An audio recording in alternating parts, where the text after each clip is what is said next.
প্রচন্ড রোদের মধ্যে ছাতা মাথায় দিয়ে চাষা যাচ্ছে। ও চাষা, এদেশের মধ্যে যখন বন্যা হয় তখন এই জন্য এই রাস্তাটাকে প্রোটেকশন দেওয়ার পরে এই বন্যা। এই রাস্তাটার নাম কি? বানেশ্বর। বাঁধের রাস্তা। কত সুন্দর সবুজ প্রকৃতি, সারি সারি পেঁপের গাছ, চমৎকার পেঁপের ফুল এসেছে এবং আপনারা দেখতে পাচ্ছেন কত সুন্দর পেঁপে ধরছে। তো এখানে যে জায়গাটার মধ্যে চলে এসেছি আপনারা আসলে দেখতে পাচ্ছেন যে এখানে মরিচের গাছে সুন্দর মরিচ ধরেছে, এখানে বিভিন্ন রকম সবজির গাছ আছে। আর এটা একটা প্রকৃত চর অঞ্চলের গ্রাম। এখানে এই জায়গাটা সম্পর্কে বিস্তারিত জানবো, প্লাস এক চাচা এখানে বসে আছেন, অনেক মুরব্বী, হয়তো ওই নিয়ে এখানকার সম্পর্কে বেশ কিছু বিষয় বলতে পারবেন। তো সেই বিষয়টা জানার জন্য ওনার কাছে যাচ্ছি। আসসালামু আলাইকুম চাচা, কি করেন? ছাগল চড়াইতেছেন? কয়টা ছাগল নিয়ে এসেছেন? ওই এক না, কালাটা, কালা সাদাটা। তো আপনার নাম কি চাচা? মোজাহার আলী। বাড়ি কোথায় আপনার? নদীর কথায়। এই পাশেই নদী। এটা কি নদী? ব্রহ্মপুত্র না? ব্রহ্মপুত্র, এই পাশের নদীটা। আর আমরা যে জায়গায় এখন দাঁড়িয়ে আছি এই জায়গাটার নাম, এটা রমনা ইউনিয়ন না? ইনাদ সরকারের গ্রাম। তো আপনার বাড়ি আছে নদীর পাড়েই না? তো এই যে রাস্তাটা, এটা তো অনেক বড় উঁচু রাস্তা, দেখা যাচ্ছে যে বাড়ি ঘর অনেক নিচুতে, তাই না? তো এই রাস্তাটার নাম কি? বাঁধের রাস্তা। এটা কি সিলমারি করছে না? তো প্রিয় দর্শক বন্ধুরা, এটা হচ্ছে সিলমারি বাঁধের রাস্তা। এই যে রাস্তার পাশেই দেখলাম যে অনেকগুলা সবজির গাছ দেখা যাচ্ছে। এই যে, তো এই সবজির গাছগুলা যার যার বাড়ি তারাই কাটছে নাকি? এই পাশেই যাদের বাড়ি তারাই কাটছে। আচ্ছা, এই রাস্তাটা হবার কতদিন হয়েছে?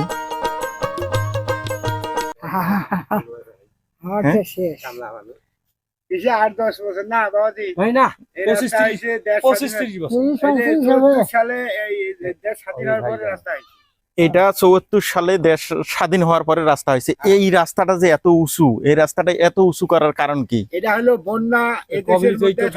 এইদিকে আসেন, একটু সামনে আসেন। এই যে নদী, আমি কথা বলি, বেরিবান। এদেশের মধ্যে যখন বন্যা হয় তখন এই জন্য এই রাস্তাটাকে প্রোটেকশন দেওয়ার পরে এই বন্যাটা রাস্তা প্রোটেকশন হলো।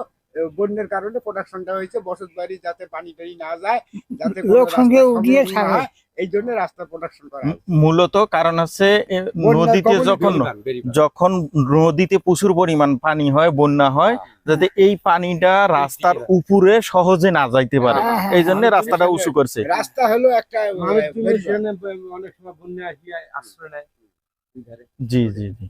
তো প্রিয় দর্শক বন্ধুরা, আমরা এই মুহূর্তে সিলমারির রমনা ঘাট না,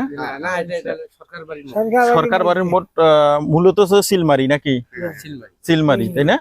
তো আমরা এখন সিলমারির যে বাঁধের রাস্তাটা আছে এই রাস্তাটা সম্পর্কে বিশেষ কিছু জানলাম, কারণ এখানে অনেক মুরব্বী মানুষ আছে, তারাই জানবে, কারণ আমরা তো হলাম ছেলেবেলে মানুষ, আমরা তো তেমন কিছু জানবো না। তো এই রাস্তাটা সম্ভবত দেশ স্বাধীনের পরে পরেই করে দিয়েছেন, এই জন্য যে আশেপাশের গ্রামগুলা যেন বন্যায় প্লাবিত না হয়, ঠিক কিনা?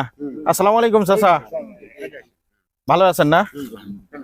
এই রাস্তাটা করার উদ্দেশ্য তো এটাই নাকি, যে যদিও নদীতে বেশি পরিমাণ পানি হয়, সেই পানি যেন খুব সহজেই বাড়িগুলোতে না আসতে পারে, এই জন্যই তো নাকি? তো প্রিয় দর্শক বন্ধুরা, আমরা বেশ কিছু চাচা, জেঠো এবং ভাই এদের সাথে কথা বললাম, কথা বলে বিস্তারিতটা জানতে পারলাম। তো বিষয় হচ্ছে আমাদের এলাকাটা কোনো যদিও নিচু না, তারপরে নদীর পাশে, এই জন্যে উত্তরবঙ্গ কোনো অতটা নিচু না, কিন্তু তারপরে যেহেতু নদীর পাশে সেই জন্যে এটা একটা ভালো দিক বিবেচনা করেই হয়তো বা এই কাজটা করছেন, যাতে খুব সহজে পানিগুলা বাড়িতে বা এলাকার ভিতরে ঢুকে না পড়তে। আর একটা হলো বিশেষ আরজি এলাকার লোকের, সেটা হচ্ছে এই রাস্তাটা বিভিন্ন জায়গায় ভাঙা চূড়া আছে, আমি হয়তো আরো সামনের দিকে গেলে পাবো, সেটাও তুলে ধরবো। তো বিশেষ করে রাস্তাটা অনেক জায়গায় দেখছি ভাঙা চূড়া আছে, কাদা আছে, প্যাক আছে। তো রাস্তাটার কাজ যদি করতো বা মেরামত করতো তাহলে হয়তো এই এলাকাবাসীর জন্য অনেকটা সুবিধা হইতো। আর এই রাস্তাটা সম্ভবত কুড়িগ্রাম যাওয়া যায়, রাইট না রং? এই রাস্তাটা মোটামুটি কুড়িগ্রাম পর্যন্ত যাওয়া যায়। তো আরো সামনে হয়তো ব্রিজ থেকে একবার সবুজ শ্যামল প্রকৃতি এবং দুই সাইডে দেখেন কত সুন্দর গাছপালায় পরিপূর্ণ। এটা একটা বাঁধের রাস্তা, এটা আপনারা জানেন যে পূর্বেই আমি তুলে ধরছি। এটা হচ্ছে বাঁধের রাস্তা, কিন্তু রাস্তাটার মধ্যে জায়গায় জায়গায় এই দেখেন কি এক অবস্থা, প্রচুর পরিমাণ এরকম কাদা রাস্তার মধ্যে ব্যাগ। এই রাস্তাটা কোনো অনেক, তো এখানে আপনারা দেখতে পাচ্ছেন এই রাস্তাটা কোনো অনেকটাই উঁচু, প্রায় সমতল ভূমির থেকে প্রায় 20 থেকে 25 ফিট উঁচু হবে। এবং যে বাড়িঘরগুলো আছে সেগুলো বাড়িঘর 15 থেকে 20 ফিট নিচে হবে। গ্রামের মধ্যে চলে আসলাম, আসার পরে দেখলাম যে এখানে পাশেই ধানের জমিগুলা, আর এবং রাস্তাটার থেকে প্রায় 15 ফিট নিচে জমিগুলার মধ্যে এখন পর্যন্ত পানি নাই। এই বাঁধের রাস্তাটায় আজকে ঘুরতে এসে যে জিনিসটা আমরা দেখতে পেলাম, যে এখানে বাড়িঘরগুলা দেখা যায়, যে এই যে বাড়িগুলা দেখতেছেন আপনারা, এই রাস্তার থেকে কতটা নিচে দেখুন একটু লক্ষ্য করে। আসলে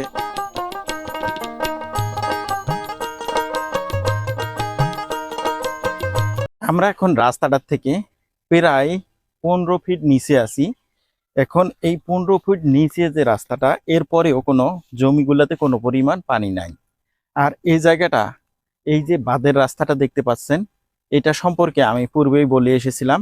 তো এখানে এই যে এক চাচা বসে আছেন, তার কাছ থেকেও আমরা কিছু জানবো এই রাস্তাটা সম্পর্কে। চাচা, এই রাস্তাটা কতদিন আগে হয়েছে? হ্যাঁ, তো ওটা তো ভাঙি গেছে, এটা আবার নতুন করে করছে। এই রাস্তাটা কতদিন আগে করছে? 10 বছর হবে। তো এই রাস্তাটা যে হয়েছে, এই রাস্তাটা হওয়ার কারণটা কি? মানে এই রাস্তাটা কি জন্য তৈরি করছে?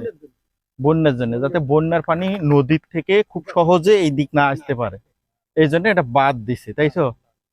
তো প্রিয় দর্শক বন্ধুরা, আবারও আপনারা ক্লিয়ার হলেন যে এই রাস্তাটা কি কারণে দিছে এবং এই রাস্তাটা কতদিন আগে তৈরি হয়েছে।